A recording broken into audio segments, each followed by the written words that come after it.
Alright, MrSotko here, and welcome back to another Warcraft 3 replay cast. Today it's a 1 vs 1 on a Turtle Rock between our teal undead player, or light blue, whatever you want to call that, ehrmantraut, and down at the bottom we have our brown orc player, Grubby. And we're going to speed this on up to the 2x mark. Everything starts to get good.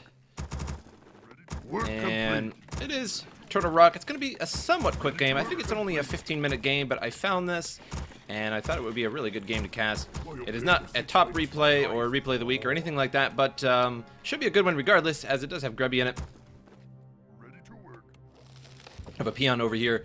I'm going to be scouting out the undead base. And Blade Master going to go over to the Goblin Merchant, going to bring one grunt with him, and that will allow him to kill this Ogre Magi. And no, he's going to skip it this time. It's usually the case. Or he's going to go over to his opponent's creeps first. I was about to say that next. And you kill the Ogre Warrior that has the item, and then you sort of bail. And so you sort of take away an item from your opponent, give yourself a little bit of experience, gets himself a Claws of Attack +6, has a Circlet of Mobility from that shop as well. So +8 damage on that Blade Master. A very good start for Grubby. Work complete.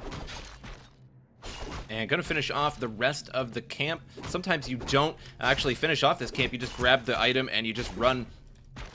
So going a slightly different route this time. And now finishes that off. Only 200 health left on that. Probably building the Voodoo Lounge back at home. Indeed already has that up. And the Tomb of Relics, Altar of Darkness going up. And this is a very, very late Altar of Darkness, so it's actually a very fast expand for our undead player.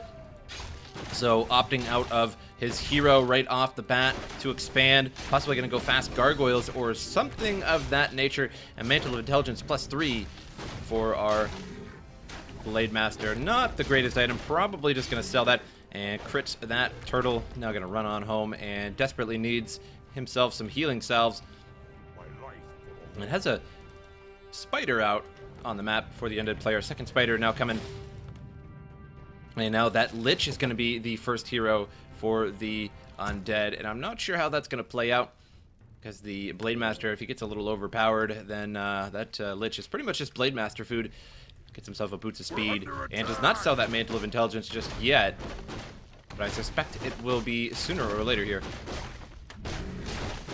Turtle Camp falls there. Gives himself a Cloak of Selling. Pretty much maybe the most worthless item for a Blade Master, as he can already cloak. And there he goes, he cloaks just before he sells it. That was kind of nice. And still holding on to that Mantle of Intelligence for a little bit of extra mana, so I suppose that will do the job. But once his actual items fill up in his inventory, he will sell that for something better. And now the Lich moving out with some ghouls, some skeleton warriors, and some crypt fiends there. And started off with Frost Armor, which is a really strange start for just a Lich to start off right off the bat. If you actually get the Lich as the second hero, then it's not very uncommon to get the Frost Armor. Getting a little caught up on myself there, and just because it's a really good skill. He actually sells his Altar of Darkness to get the Fire Lord. And what a strange, I think this should actually be a top replay or a replay of the week, because this is a very, very strange build from the undead player. I don't think I've ever really seen that before, or at least not in a long time. And so it was a fast tech, followed by selling his Altar of Darkness with a Lich first, and a Frost Armor Lich first, then a Fire Lord. So this is a very, very interesting match indeed. Blade Master at the shop over there, grabs himself some dust and such. And now a tower rush on the orc base here. Repairing up that Voodoo Lounge. He really needs to hold on to that Voodoo Lounge. Gonna try and get these big ziggurats down and take out that Acolyte so he cannot make any more, but now there's Frost Armor on the Acolyte. It's gonna slow down the Blade Master a little bit there. Grunts going after the Crypt Fiends. Frost Armor on the Crypt Fiends as well, slowing the Grunts down. And here comes another Acolyte here to start creating more ziggurats, but gets sort of caught up on itself there in between all of this action. And so we'll lose that Acolyte very quickly. And Dust of Appearance goes off, and I don't know, he loses the Blade Master there.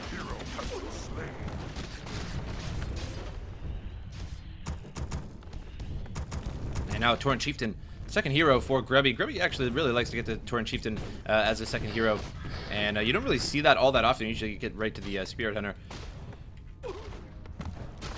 We're under attack. Tauren Chieftain blasting some ghouls over there, but meanwhile the base completely under siege here. Now the Blade Master nearly halfway to completion. A Demolisher is coming from the barracks here.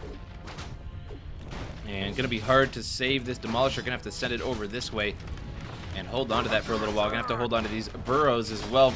4 grunts, or rather peons inside the burrow there, increasing its attack speed. Now gonna go after some of these spirit towers with the Demolisher, but the problem is Demolisher is gonna take a lot of damage. Gonna get in the back. Tauren Chieftain still going strong. 1 grunt out on the field, going after that Crypt Fiend, but not gonna happen right now. And this grunt will fall there. Gives a level 2, I believe, to that Fire Lord.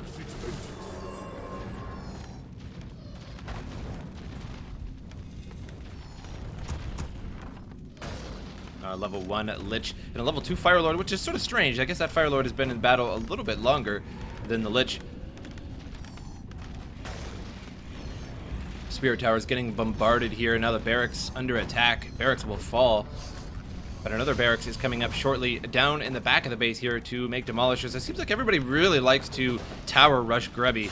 Nobody actually likes to get into a real match with him. I've seen this so many times.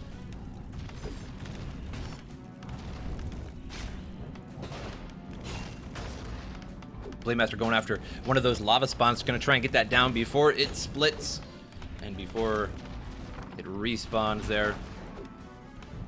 Reminds me of the days of Molten Core, or rather Molten Core reminds me of the days of Warcraft 3, would probably be a better bet. But, oh, those lava spawns on a 40-man, in an incompetent 40-man raid. If you guys don't remember that, then you truly never lived.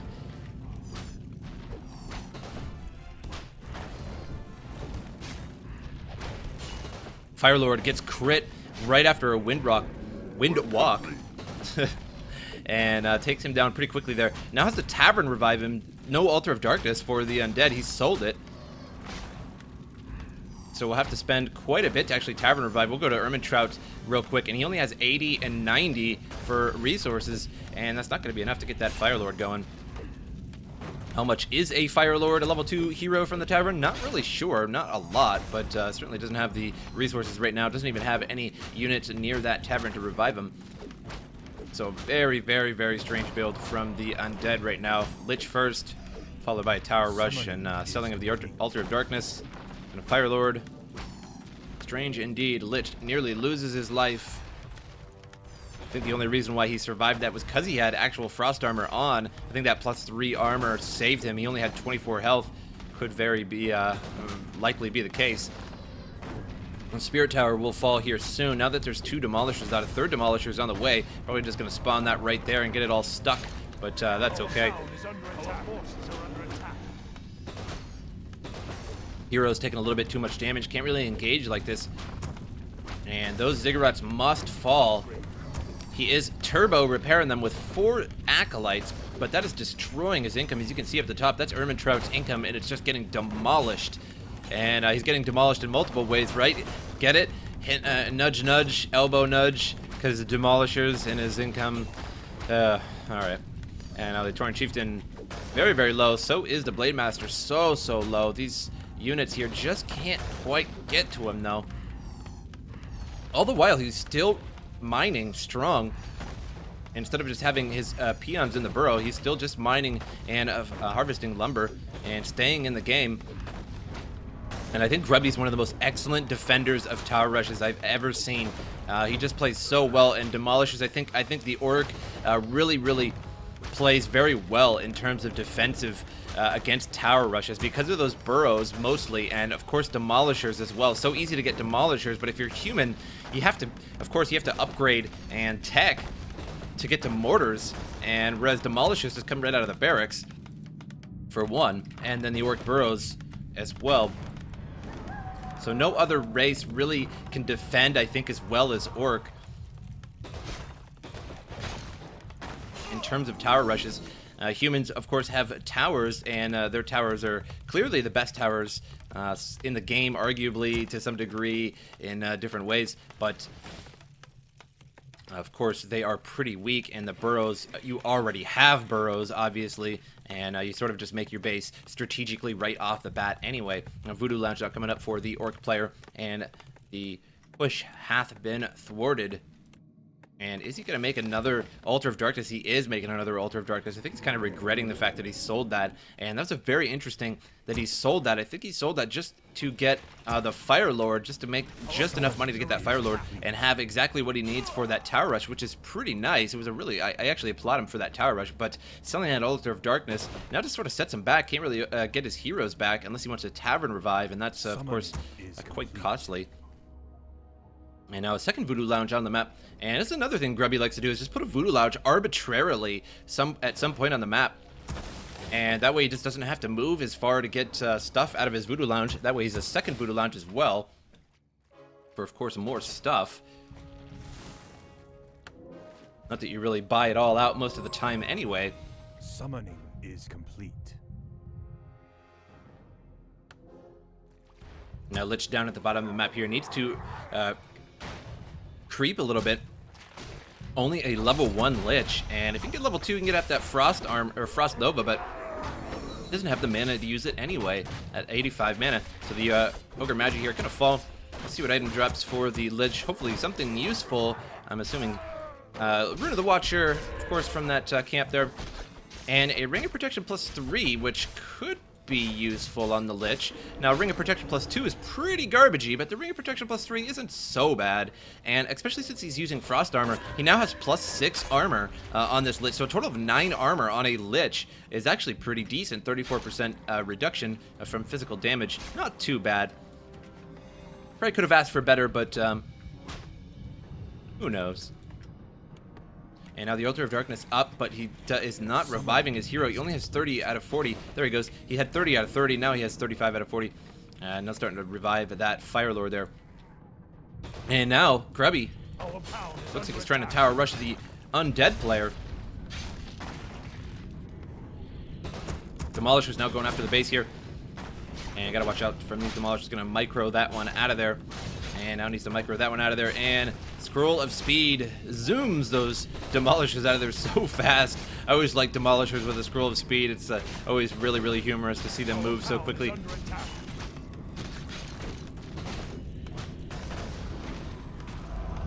And because of that Tower Rush the whole game, the Blade Master really didn't get all that strong. He has a level 3 Blade Master, which is really nice, but he only has a couple actual items from the camps, and he bought the Boots of Speed.